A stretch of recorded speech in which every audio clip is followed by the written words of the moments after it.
morning. Oh, and welcome to my daily vlog. It's rained here in South Yorkshire, so we've got a lot of straw bales to pick up today, so that we can bed the cattle down for the rest of the year. And I think that's what we'll catch up with, because we can pick them up when it's wet. It's not a problem. Right, let's go and feed some cows and bed some down, and let's find out what happens in our day. So we're bedding the cattle down now. We do this every single day here, because it's key to keeping cattle healthy, clean, happy. And happy is a word, like I say lightly. Like, we need to keep our cattle happy, because if they're not, the first thing they will do if they're not happy is stop eating, right? And that is total bad business sense if you're trying to be a farmer and make money off beef or milk. Like, you need your cattle to be happy. Up this morning to one news outlet, slamming British beef and dairy farming, saying that we're on the rise of mega farms with lots of cattle that are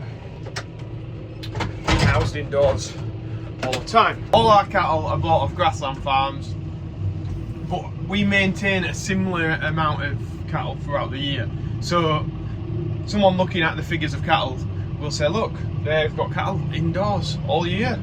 Well, yes, we have, but they're different ones. Anyway, that's not totally what it's all about. We're trying to suggest that scale reduces animal welfare.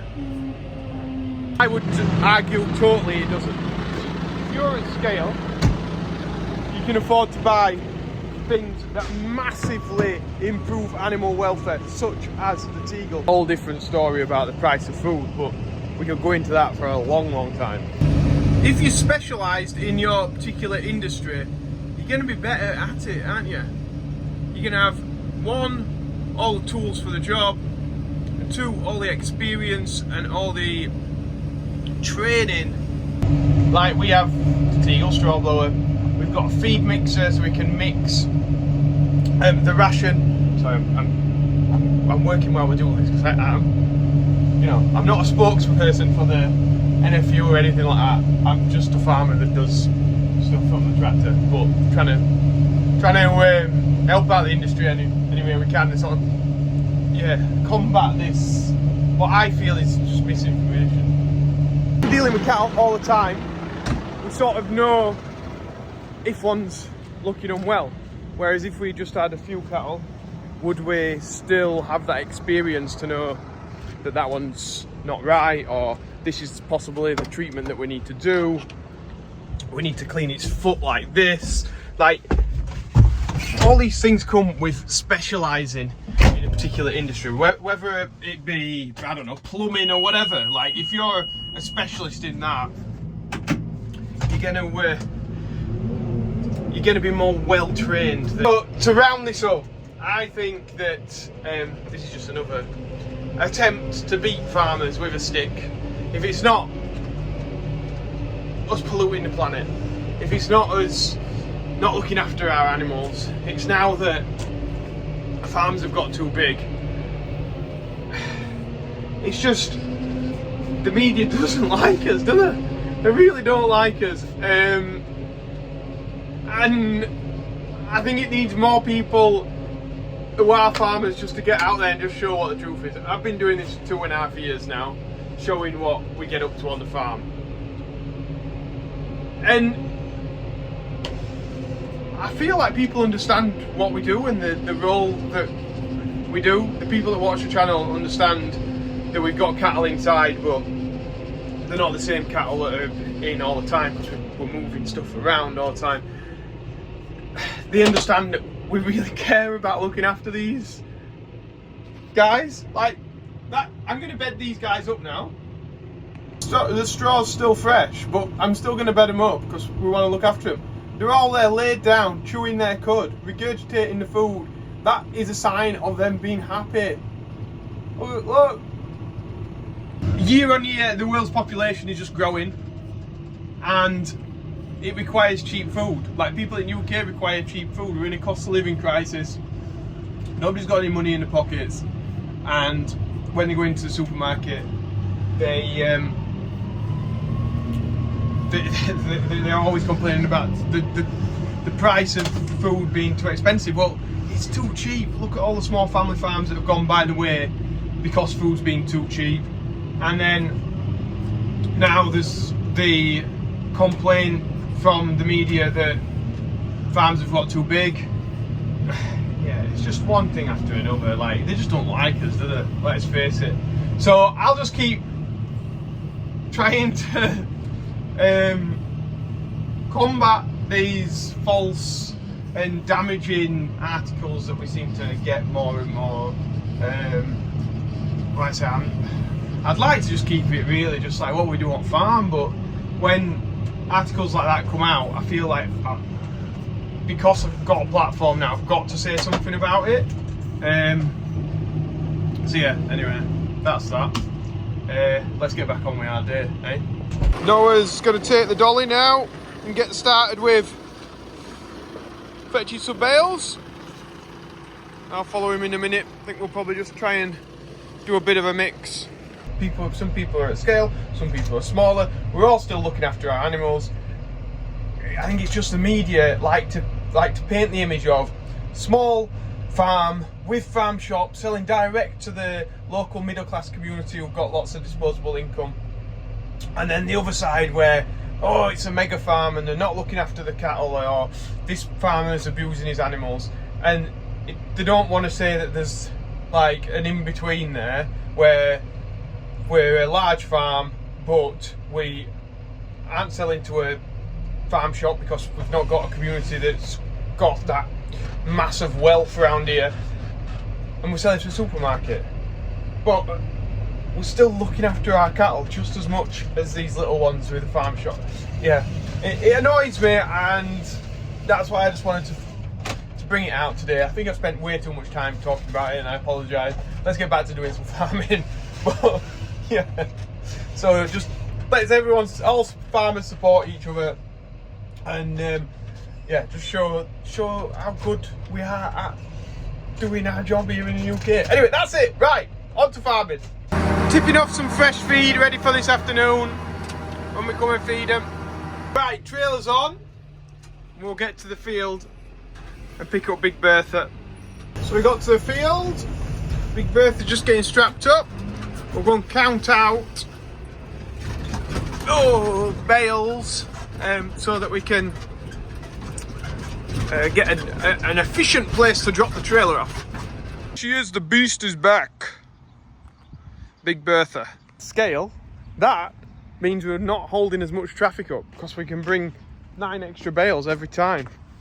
So we're not annoying the local people quite as much as normal. To be fair, it's not bad around here. We've got big wide open roads. People can just get past you.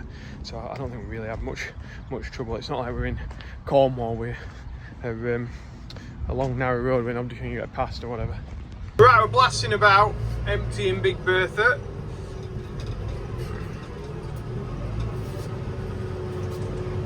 Getting out to see if we can go 3 high. Oh, it's gonna be tight, I think.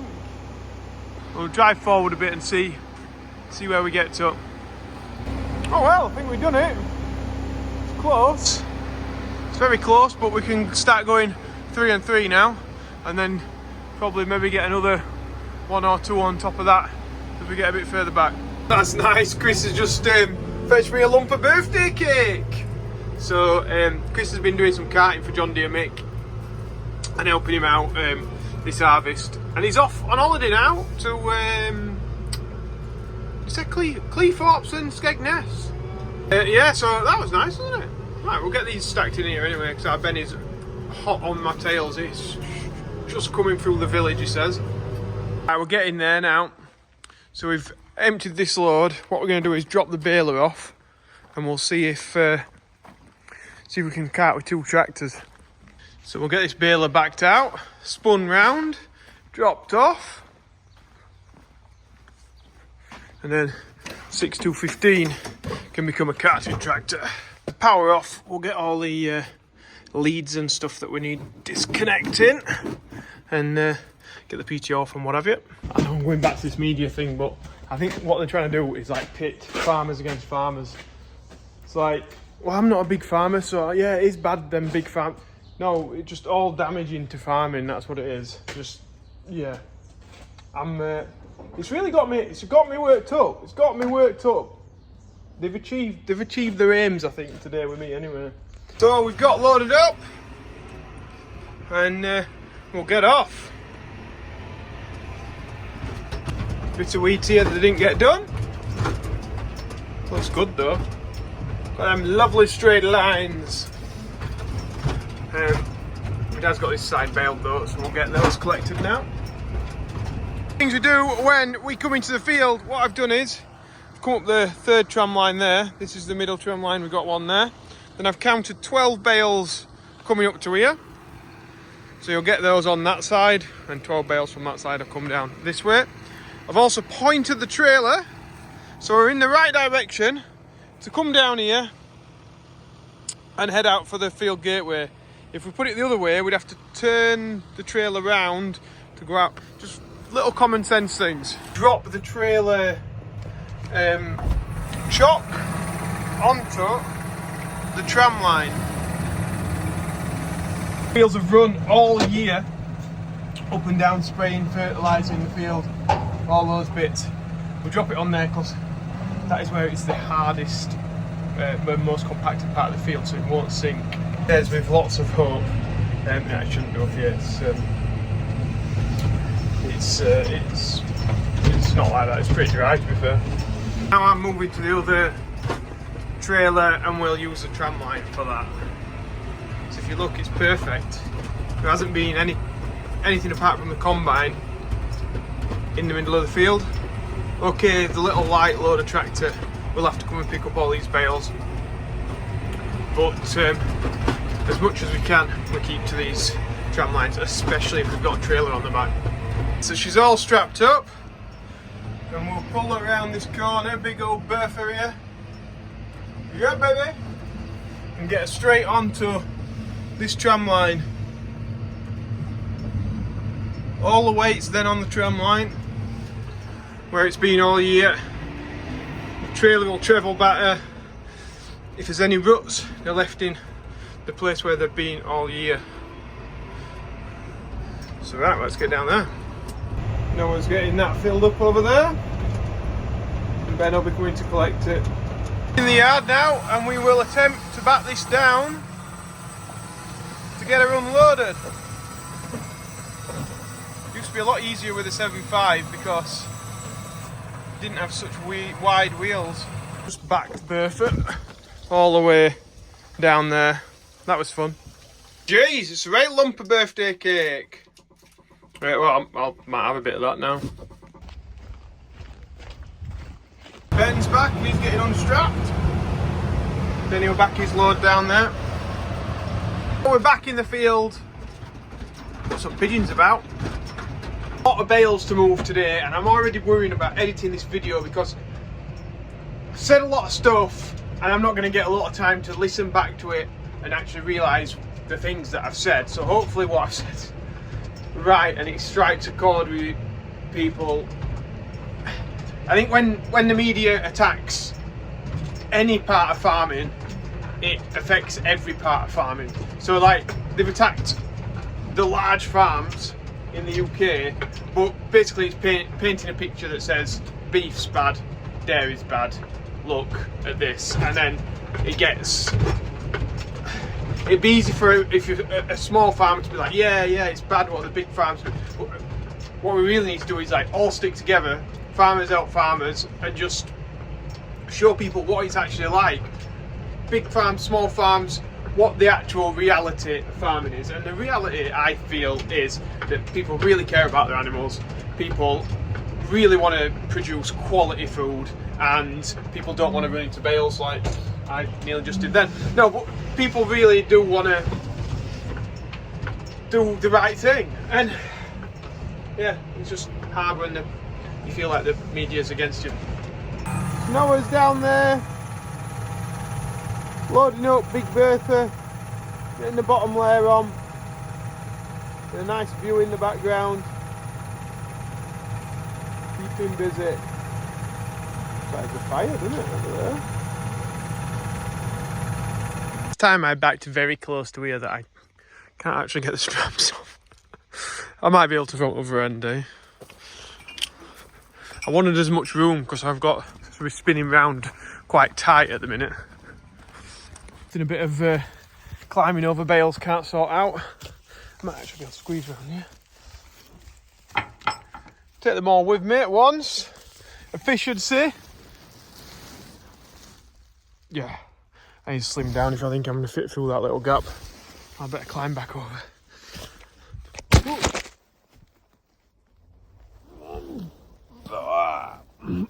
Yeah, I need to get fitter. Start running again. I think we've got another 100 or so bales to go at today. We're aiming for about 300 home, maybe just over 300 today. That's the plan. Right, we'll head up one of these, come back. I'm going to show exactly where this is. Look at that! That is just a massive hole that's just swallowed up a load of soil. Like, if you ran over that with your tractor tyre, you would be in a bit of trouble. Holes appearing in fields used to be quite commonplace in this area with subsidence due to the mining, but whether that is that or whether it's just like a fissure in the rock and it's just swallowed stuff up, I'm not quite sure without being a geologist or something, or knowing the land type that's here. But yeah, you won't want to land your tractor wheel in there. It's a cracking view from up here. How far away must those windmills be? Miles away. Just dropped off the tea, which is nice. Ben's got his and Noah's got his sent up to the field as well. So yeah, ready for this. Right, we're getting more and more in the shed. A few more to get off this trailer. I think this is pretty much where I'm going to have to leave it. We've still got another, I don't know, 4 or 5 loads to do. It's going to get late and I need to get this video out. I don't think I'm really going to get time to edit it, so I hope I haven't said something that I shouldn't have said. That's always the worry when it's a long day like this and I've had a bit of a rant. But anyway, it is what it is. I'm sure I haven't said anything too bad. Thanks for watching. I will appreciate it if you could press the like button, subscribe if you're not already, because then yeah, it goes out to more people. And yeah, we'll probably see you in tomorrow's video. Thanks for watching, guys. See you later. Bye.